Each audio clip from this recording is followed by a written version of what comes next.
अस्सलामुअलैकुम वरहमतुल्लाहि वबरकातुहू। बिस्मिल्लाहिर्रहमानिर्रहीम। नहमदुहू व नुसल्ली अला रसूलिहिल करीम, अम्मा बाद। मोहतरम नाज़रीन हज़रात, एक सवाल किया गया है वशमा नाम के ताल्लुक़ से, और सवाल कुछ इस तरह से है, वशमा नाम रखना कैसा है, प्लीज़ बताइए।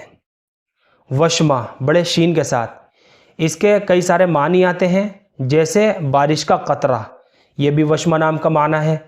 नंबर 2 पर इसके माना है चेहरे पर गोदा जाने वाला निशान, जिसको हम अंग्रेज़ी में टैटू कहते हैं, यह भी वशमा नाम का माना है।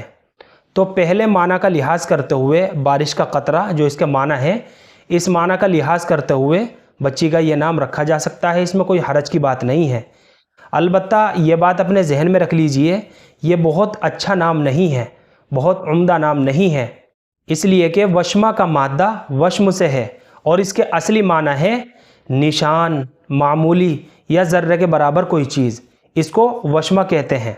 और निशान की मुनासिबत से गोदे गए निशान को भी वशमा कहते हैं और ज़ख़म के निशान को भी वशमा कहा जाता है। इसी तरह बारिश के कतरे पर भी इसका इतलाक़ इस माना में होता है, जैसे हमें एक कतरा बारिश भी नहीं मिली या एक ज़र्रा बराबर भी कोई चीज़ नहीं मिली, ये सब जो है वशमा नाम के मानी हैं।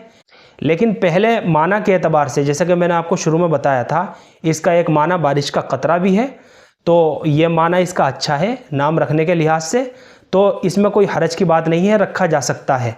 मुझे उम्मीद है कि आप सभी हजरात को अच्छी तरह समझ में आ गया होगा। अल्लाह हम सबको सुन्नत व शरीयत पर पाबंद फरमाए। फ़क़त वल्लाहु आलम।